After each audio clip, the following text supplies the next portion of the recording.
This is a WhyItTV Deep Dive. And we're so glad to have you with us. We really do welcome you into our thinking community, a place we've built for anyone who wants, context instead of hype. Exactly. And relevance over just all the noise. Mm-hmm. If you're here, it's because you want to move past the surface level, past the easy narratives to really understand the systems, the mechanics behind how these incredibly powerful global entities actually work. That is our entire mission here. This deep dive format, it's designed to be slower, it's deeper, we are totally focused on the systems. We don't chase headlines. We don't get caught up in the latest outrage cycle. We trace the organizational structure, the core incentives that really drive behavior over decades. And if that kind of rigorous, contextual deep dive is what you're looking for, please take a second to like and subscribe. We have new drops every Friday. And just as importantly, please contribute your thoughtful comment to the discussion below. That's a huge part of this community. Okay, so today we are doing a systems analysis of the Coca-Cola Company. And to really, truly understand this company, we have to start by reframing how we even see it. We're not just talking about a sugary drink or even, a brilliant marketing campaign. Not at all.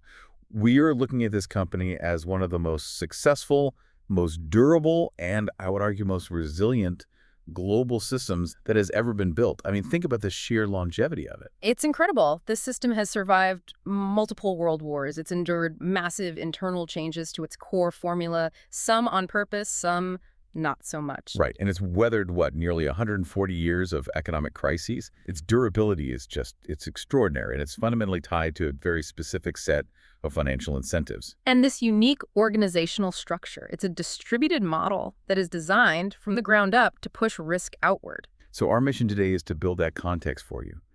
Deep historical, deep structural, and deep economic context to explain exactly why the Coca-Cola Company is organized the way it is. We're going to be laser focused on understanding the internal incentives, the system dynamics. We're setting aside any impulse to either, praise the company or to blame it. We're going to unpack its unique two-tiered profit model.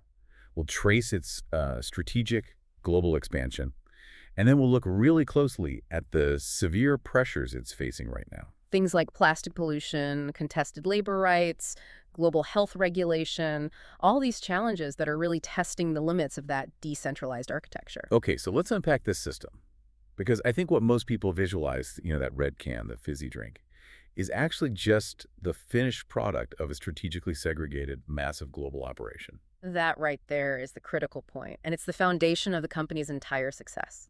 You have to understand that the soft drink world is made of two separate and profoundly unequal industries. It's not one single thing. Not at all. It's split. The first sub-industry is what they call flavoring syrup and concentrate manufacturing. That's the secret stuff. That's where the formula is made and protected. And the second? The second is the incredibly complex, high-asset business of actually bottling the finished product, the logistics, the physical distribution, and the difference in financial performance between those two roles. Well, it dictates everything. And when you look at the financials, the disparity isn't just noticeable. It is, frankly, staggering. We took a look at the decade between 2000 and 2009. A pretty representative slice of time. And the concentrate sellers, so the Coca-Cola Company itself, they consistently achieved annual net profit margins between 10 and 20%. That's a highly efficient, very high-margin business. An incredible business. But on the flip side, you have the bottling companies. These are massive multinational partners who take that concentrate, they mix it with water and sweetener, they bottle it, they ship it. They do all the physical work. All of it. And over that same period, they rarely, if ever, exceeded a 5% net profit margin. So you have a fourfold difference in profitability. Yeah, at least. And that huge gap, that difference between 5% and 20%, that is not an accident. It is the deliberate design of the entire system. So if you're asking why does this huge difference exist? It really comes down to capital investment and all the operating costs that follow. Exactly. Concentrate production is, the easy money side of the business. You need relatively low, less sophisticated equipment. You are essentially mixing a potent proprietary ingredient. Which is protected by trade secrets. Protected by trade secrets, and you're shipping it out in barrels. It's very light on assets and incredibly heavy on intellectual property. But the bottling business is the absolute definition of asset heavy. They face enormous operational costs. Their whole business relies on massive scale and speed. They have to pour huge amounts of capital into these sophisticated, high-speed, automated production lines that are filling thousands of bottles an hour. And they're dealing with all the costs that come with that. The amortization on that expensive equipment, the labor costs to run and maintain it all, and the volatile expense of packaging materials, plastic, glass, aluminum. That high operational cost and that huge capital barrier, it just makes profitability inherently difficult. It forces those bottling companies to live on those razor-thin margins. So this fundamental split in the structure leads us right to the definition of what they call the Coca-Cola system. I mean, you could look at this as a textbook example of a global value chain. It really is. Different, highly specialized stages of production are strategically placed all over the world, specifically to outsource capital requirements and, more importantly, to outsource risk. So the system really relies on two main players, right? That's right. You have the Coca-Cola Company itself, which is the high-profit core, and then you have what are called the anchor bottlers, who are the low-profit operational arm. And their jobs are completely different. Totally divided. The Coca-Cola Company controls the high-margin concentrate. It owns all the brand property, the patents. They call it Merchandise 7X. And critically, it drives all the global consumer marketing. Their job is to create insatiable demand. And the anchor bottlers, these are huge, often independent companies like Coca-Cola European Partners or Coca-Cola FEMSA. Their job is to meet that demand. They handle all the capital-intensive stuff. They manage the production plants. They buy the packaging. They organize these vast logistics networks. And they execute the physical distribution in their territories. So if we were to use an analogy, the Coca-Cola Company is kind of the strategic brain. It holds the secret recipe and the marketing budget. And the bottlers are the operational body. They do all the heavy lifting, and crucially, they absorb all the associated risk and costs. And the company has spent really the last couple of decades just constantly optimizing and reinforcing this separation. They do it through a process they call refranchising. It's a constant process. And interestingly, sometimes it required them to temporarily buy things back. Like in 2009, the Coca-Cola Company actually acquired the operations of its North American bottler. Right, that was Coca-Cola Enterprise. Exactly.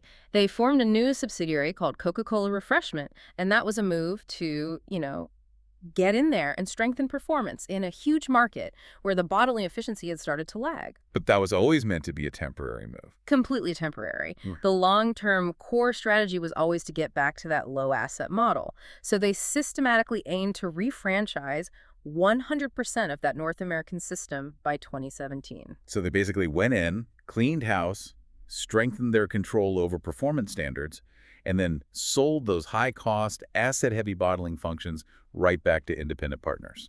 It's a fascinating control system because the Coca-Cola Company manages to have immense influence without actually assuming the full legal or financial risk. Well, they do that. Well, they often have complex financial arrangements, equity investments, profit guarantees, or they provide financial support in what are often structured as variable interest entities, or VIEs. Okay, hold on. You mentioned VIEs, or variable interest entities. Can you just break that down for us? Like, in simple terms, what is that and why would they use that structure? Right, good question. So a VIE is basically a business setup where one company, so in this case the Coca-Cola Company, has a big financial stake in another company, the bottler. It's exposed to most of that bottler's financial risks and rewards. Okay.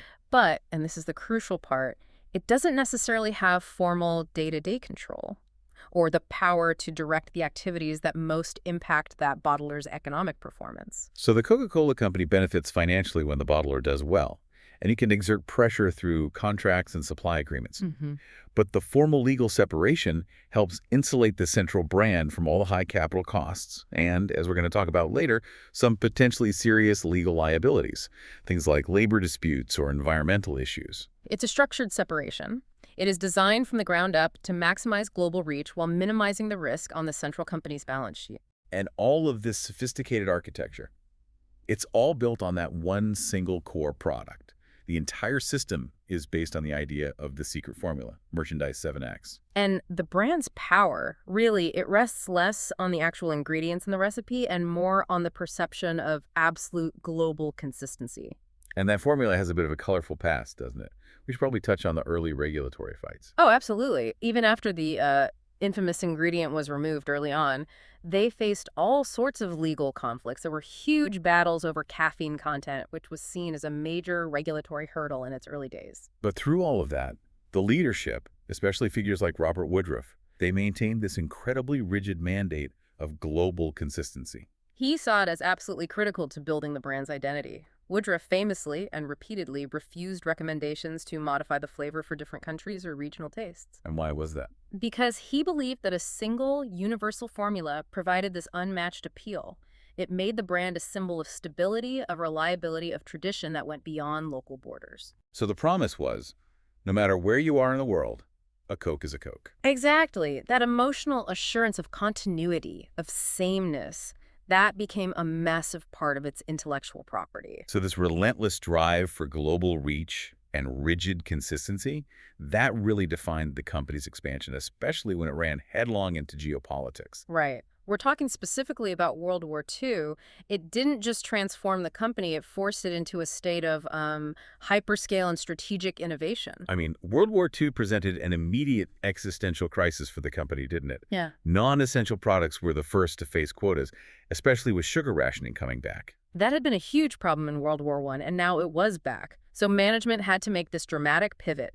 They basically decided to persuade the U.S. government that Coca-Cola wasn't non-essential at all. They argued it was vital to the war effort. Absolutely vital. It was a masterful piece of wartime branding. The company completely transformed the product's image. They elevated it from a simple, sugary drink to something indispensable for soldier morale. It became this powerful, portable symbol of America, a taste of home, no matter where the troops were deployed. And they spent millions on advertising to really cement that identity. The mandate from leadership was aggressive. Oh. Ensure every soldier everywhere could get a Coca-Cola for just 5 cents. And to do that, they had to build out an incredible infrastructure. They deployed technical observers alongside the armed forces. They established 64 bottling plants worldwide during the war years alone. This just dramatically expanded their global footprint. The war essentially served as a highly subsidized, government-approved global distribution launch. It did, and yet at the very same time it was being elevated as this quintessential American symbol. The war also forced this incredible strategic innovation in territories that were cut off by trade embargoes. And that's where we get the story of Fanta. The unexpected origin story of Fanta. It was invented in Nazi Germany during World War II by Max Keith, who was the head of Coca-Cola's German office. The trade embargo cut him off of the concentrate, right? Completely cut off. He was facing the very real possibility of having to shut down the entire operation. Mass layoffs, financial collapse for the whole local unit. So he had to innovate. Purely out of necessity and survival. Fantos was created from whatever was locally available. At first, it was things like apple fiber and whey. And crucially, it was specifically marketed as a German drink. To gain local acceptance. To avoid being seen as an enemy product. It wasn't just hyper-localization, it was an act of strategic disassociation. It just shows the system's deep resilience, its ability to survive by adapting its image to even the most hostile geopolitical context imaginable. It's a really stunning contradiction. The system was simultaneously supplying the American war effort globally. And at the same time, locally manufacturing a popular product that was being consumed at Hitler Youth rallies and in German factory canteens. That dual identity really shows the pure business instinct to just maintain production, maintain market share, no matter the political environment. It's a lesson that would inform all of its post-war strategies. So after the war, with this global infrastructure now in place, the focus shifted to intense market competition. And that leads us to the famous Cola Wars. The rivalry between Coca-Cola and PepsiCo is, it's the definitive case study in beverage competition, isn't it? It really is. And while they offer, structurally similar products, their business models started to diverge pretty strategically in the mid to late 20th century. The core difference was focus. The Coca-Cola Company historically was almost exclusively focused on the core beverage category. The strategy was deep focus, one product line. While PepsiCo diversified early and very aggressively. Right, they made that critical move into snacks with Frito-Lay back in the 1960s. And that created a wider portfolio of consumer packaged goods that could be distributed at the same time, cross-marketed. That decision created a massive structural advantage for them. Because they could occupy more shelf space. More shelf space, and they could cross-subsidize their lower margin beverage distribution costs with the much higher margins from packaged snacks. But within that core beverage battle, both companies were constantly reacting to changing consumer tastes, especially the growing public concern for health and fitness in the 70s and early 80s, And that's what led Coca-Cola to introduce Diet Coke in 1982. which was a huge deal internally. Before that, using the name Coke on anything but the classic red label was almost seen as corporate heresy. The belief was that you don't dilute the iconic brand. It would weaken the core product. But the market forces were just too strong. They demanded a low-calorie alternative that was distinct from their other diet drinks. And the launch was enormous. The company backed it with the most expensive marketing budget in the industry's history up to that point. Almost $100 million in the first year alone. And it paid off immediately. By the end of 1983, Diet Coke was the best-selling diet soft drink. It proved the core brand name still had immense power, even on a variant. And the success of Diet Coke, the confidence that it bred inside the company, that likely emboldened leadership to attempt the biggest risk in corporate history, replacing the 99-year-old formula with New Coke in 1985. The goal was to fight back against Pepsi's strong performance in blind taste tests, right? They wanted a sweeter profile that their market research said consumers actually preferred. And this is where it gets so interesting, because the failure wasn't about the taste. The company poured millions into consumer research. Extensive blind taste tests showed that the new, sweeter formula generally performed better than the old one. So why did it fail so spectacularly? They completely missed the psychological element. They failed to account for the deep emotional resonance, the sense of continuity, the memory that the original brand held for people. The day they announced the change, the company headquarters received thousands of angry calls. Customers formed protest groups. They sent letters written in despair. People were stockpiling the original product. The original formula wasn't just a taste, it was a cultural artifact. It was a symbol of constancy in a changing world, tying people back to their childhoods, their memories, their sense of tradition. And changing it wasn't seen as a product update. It was seen as a corporate betrayal. So they had to retreat. They brought back the original formula rebranded as Coca-Cola Classic after just 79 days. The lesson was profound. The brand's emotional identity, that perception of continuity and certainty, was far more important than the product's actual taste attributes. And that event really cemented the idea that the core formula and brand identity needed absolute protection.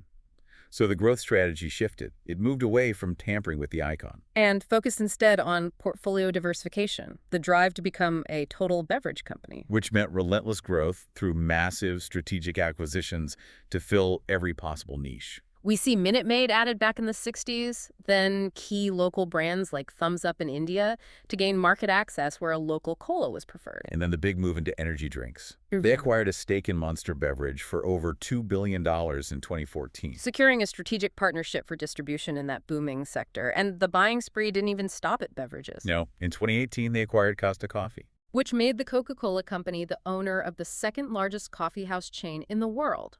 Suddenly, they're positioned to compete with Starbucks globally, not just on packaged coffee, but on retail footprint. So overall, the Coca-Cola Company now owns or licenses over 500 individual brands worldwide. They're strategically gaining footholds in areas like dairy with Fairlife, coconut water with Zico, sparkling mixers with Topo Chico. The scale is immense, but it's important to contextualize the current market mix. While the strategic focus is entirely on expanding into non-sparkling sectors, juice, dairy, tea, coffee, the original sparkling soft drink segment, Red Label. the red label still represents 69% of worldwide unit case volume as recently as 2024. So the strategy is to expand the portfolio massively, but the classic Coke is still the bedrock. It's what subsidizes all the exploration into new categories. We've just navigated the foundational architecture, the systemic profit split, and the dramatic historical pivots of the Coca-Cola Company. Before we dive into the intense structural pressures it's facing today, let's just take a brief moment. We want to invite you to step back with us and just consider the nature of this analysis. You're listening to a WhyItTV deep dive, and our core purpose here is to provide rigorous, contextual understanding. When powerful companies like Coca-Cola make the news, whether it's for record profits or aggressive lobbying or environmental scandals, most people encounter them through this immediate, highly charged framing. You're either zealously pro-brand or you're intensely anti-corporate. And it's often driven by these emotional headlines or, political outrage. And that highly simplified tribal framing, it just obscures the reality. It prevents clear thought. And that's exactly why it TV exists. We invite you to intentionally step outside of those biases, the pro or the anti, and just focus instead on building mental models that accurately explain how these vast, intricate systems actually function. What are the internal financial incentives that are driving their decisions? And what are the resulting externalities that affect all of us? The goal here is clarity. And at the end of the day, it's intellectual empowerment. It's about slowing down the news cycle, asking better, deeper questions, and moving beyond reacting to the output to really understanding the input. If we can understand the complex pressures driving the Coca-Cola system, its need for profit, its reliance on decentralized partners, its perpetual need for growth, we can understand the world and other major global entities much more clearly. So we encourage you to contribute thoughtfully to our community discussion below. Add your context, add your insights.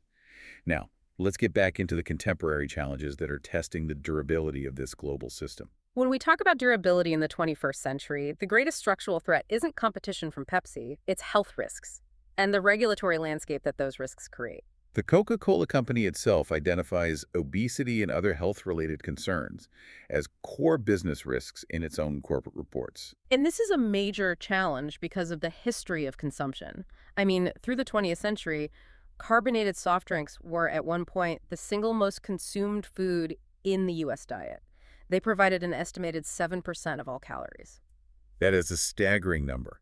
And that consumption level is what fuels the vigorous political debate around sugar-sweetened beverage taxes, or SSB taxes, globally. And when faced with these threats, which directly attack their profit center, the company deploys this multifaceted strategy of influence and external affairs. Our sources, which detail communications between Coca-Cola and key health organizations like the CDC, show that the company actively sought to, and I'm quoting here, gain and expand access, to lobby, and to shift attention and blame away from sugar-sweetened beverages. A core part of that strategy was to reframe the entire obesity debate. They tried to pivot the narrative to focus almost entirely on individuals and lack of exercise, rather than putting responsibility on dietary intake, especially sugar. Which is a crucial distinction, because it's much easier for governments to regulate diet than it is to regulate lifestyle. The most high-profile example of this was the now disbanded Global Energy Balance Network, or GEBN. This was a U.S.-based group of scientists that received significant funding from the Coca-Cola Company. And media revelations exposed their strategy, didn't they? They did. Their strategy was to focus scientific discourse almost entirely on the lack of physical activity as the primary cause of obesity, thereby, downplaying the role of calories and sugar from drinks. The controversy over the funding and the transparency of their intentions eventually forced the organization to disband under intense public scrutiny. And the high stakes of this influence game are laid bare in their internal corporate communications. We have access to an executive email from June 2015. It referred to comments made by Margaret Chan, who was then the Director General of the World Health Organization. And it called her comments a serious threat to our business. A serious threat. The executives proposed an explicit, rapid counter strategy, suggesting they find, and again, this is a quote, someone sick, such as a famous scientist, to arrange to pay her a visit. The message concluded by stating, "This threat to our business is serious." It just highlights the direct line between public health policy, especially from a body like the WHO, and the profitability of the concentrate model. And beyond that political influence, the sheer scale of managing this global system demands this perpetual focus on efficiency and market adaptation. The goal is relentless productivity improvement to protect those margins. We know, for instance, there was a drive for productivity targeting $3.8 billion in gross savings just between 2014 and 2018. Where do those massive savings come from? Mostly through supply chain optimization, increased automation in production, which mostly affects the bottlers, not the central company, Right. and optimizing massive freight and distribution costs. The system is just constantly tightening, focusing capital only where it guarantees the greatest return. Which is usually in brand development and concentrate production, far, far away from the bottling plant floor. And this strategic efficiency is highly customized based on the maturity of the specific regional market. We can look at the operations of an anchor bottler like Coca-Cola Hellenic Bottling Company. They strategically divide their operations into 3 categories. Established, developing, and emerging markets. And the strategy in each is vastly different. So in the established markets, think Western Europe, which account for about 30% of their volume, the focus is all on efficiency, cost leadership, and promoting low or no-calorie options to counteract the decline in sparkling drink consumption. A great example is Ireland, where the vigorous growth of Coca-Cola Zero was absolutely essential to offset the overall declines in sparkling beverages as consumers became more health conscious. But the real growth engine, the fuel for the whole global system, that's found in the emerging markets. That's 51% of their total volume. Countries in this segment, like Nigeria, offer immense demographic growth potential. The strategy there isn't efficiency, it's aggressive category expansion and expanding the retail footprint. Nigeria, for example, saw a massive 10% volume growth, driven by localized marketing campaigns, and a stunning 19% growth, specifically in the juice category. Which shows how those strategic acquisitions we talked about earlier really pay off on the ground. There's another really insightful part of this modernization strategy, and it's often overlooked. It's the strategic importance of packaging architecture, specifically the pivot to smaller package sizes in developed markets. This seemingly minor change is paying off with significantly higher margins. So why does a smaller package increase profitability? We see the evidence in places like North America, where the number of individual sales, what they call purchase transactions, are increasing by 3%. Which is notably outpacing the 1% unit case volume growth. This tells us people are buying smaller packages than they were before. The reason for the margin increase is twofold. First, a smaller package often commands a higher price per ounce compared to a big 2-liter bottle. It captures greater perceived value. And second, by moving away from those deeply discounted bulk packages, the system can protect its margins from rising operational costs, the expensive labor, freight, and commodity costs that are all borne by the bottlers. It's a subtle but powerful way the high-profit concentrate arm ensures the bottlers can remain viable, even with those low margins. As we dissect this powerful, decentralized global chain, we have to confront the significant externalities, the pressures that are often offloaded onto the partners in the system or onto the environment itself. The very distributed structure that enabled this unmatched scale is now facing intense modern scrutiny over accountability, particularly on labor rights and environmental stewardship. And we have to address the severe criticism related to workplace and human rights. Our sources detail these intense, decade-long legal battles that stemmed from allegations related to the Colombian Union, simultaneous. These cases brought international attention to the structural relationship between the central company and its decentralized bottlers. The gravity of the allegations in the Colombian cases is profound. They involved systematic intimidation, kidnapping, detention, torture, and the murder of trade unionists at bottling facilities. And these acts were allegedly committed by paramilitary forces, who were in turn allegedly working as agents of the local bottlers. Human rights organizations attribute over 75% of the total human rights violations in Colombia over a 15-year period to paramilitaries. So that context is crucial. These legal cases raised a profound question about accountability for the central brand owner. Exactly. The company's global structure and its offshore legal framework allow the firm to easily avoid direct liability for human rights violations committed by third-party bottlers. They can just point to the legal separation created by the franchise agreements. They can maintain that the bottlers are independent entities responsible for their own operations and their own labor practices. And that structural separation creates this profoundly uneven power relationship between capital and labor. The bottlers, remember, are these highly capital-intensive, low-margin operations. They're under immense financial pressure from the central company to maximize efficiency. And that financial pressure can often leave workers vulnerable, especially during contract and union negotiations. And while the Coca-Cola Company may argue that the bottlers operate independently, the levers of pressure are becoming clearer, especially today. Social media and activist campaigns play a huge role now.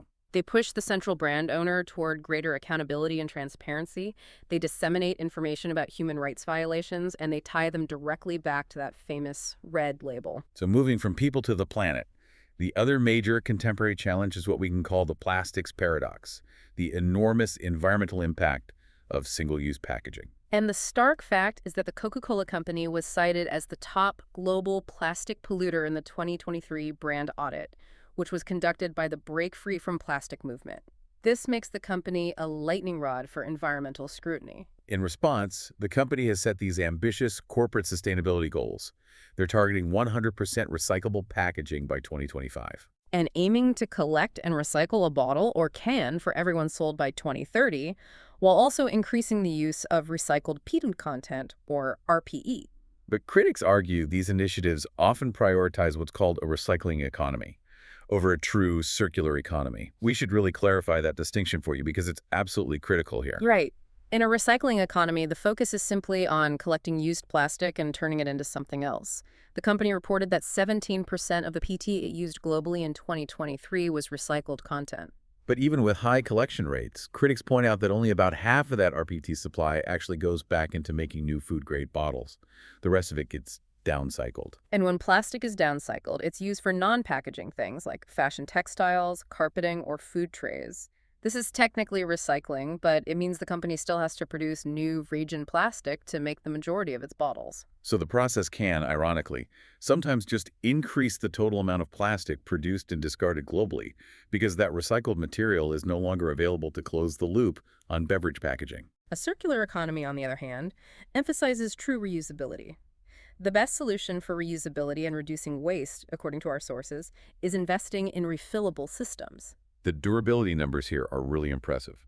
Reusable glass bottles can be used up to 50 times, and reusable PET plastic bottles can be used up to 25 times before they need to be recycled.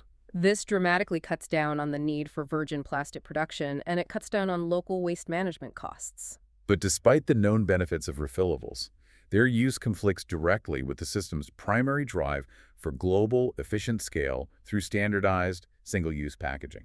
In 2023, only 10.2% of the company's total global packaging mix consisted of refillable bottles. That's 8.8% glass and just 1.4% refillable PET. And that low percentage really emphasizes the fundamental tension at the heart of this system. The decentralized structure, which demands global volume and efficiency, it naturally favors single-use packaging because it's easier to distribute worldwide. But that conflicts directly with the local environmental mandates and the community trust requirements that demand true reusability and reduced local waste. Our deep dive brings us right back to where we started, the system's organizational architecture. The long-term, unmatched success of the Coca-Cola Company is intrinsically linked to its system design. The genius of leveraging the high-profit, low-asset concentrate model while strategically outsourcing the capital-intensive, low-margin, and risk-laden bottling and distribution functions to partners all over the world. This structural model enabled an unprecedented global scale. It allowed the brand to penetrate nearly every corner of the planet. But the very system that created this dominance is now facing these complex, interconnected challenges. Public health crises, stringent environmental mandates on plastics, continuous human rights vigilance, all of them demanding accountability from the central brand owner. And this tests the functional limits of that distributed system. The core conflict is this. How long can the high-margin central company remain insulated from the high costs and the risks incurred by the low-profit bottlers in their territories? These are not just local issues anymore. They are systemic challenges that affect the brand's social license to operate globally and threaten the very continuity that consumers have come to rely on. So what does this all mean for the future of the system? We can look at the company's own stated vision. Their 2020 vision, for instance, it focused on maximizing long-term profits, but it also included goals about always considering the effect on the planet and being one of the best places to work. But knowing what we now know, that the high-profit concentrate model fundamentally relies on the financial pressures and the high risks that are borne by those low-profit bottlers. How does the system reconcile the inherent tension between maximizing global profit efficiency on one hand and achieving its stated goals of local community trust, human rights accountability, and environmental responsibility on the other? That is the core structural conflict that will define the next decade for this resilient giant. It built a decentralized empire, and now the demands of the 21st century require centralized accountability. This deep dive has provided the essential systems context, and this is just one chapter in a larger Coca-Cola series by WhyItTV. We invite you to explore our companion assets, the explainer, the debate, and the critique, to further challenge and apply your understanding of this complex global entity. We truly believe that understanding complex systems is empowering. It frees you from simplistic narratives, it allows you to look past the bias of headlines, and it helps you think more clearly about how the world actually works. Please like and subscribe for more, share your thoughtful comments, and join us again every Friday for a new deep dive. Until next time. You are now better informed.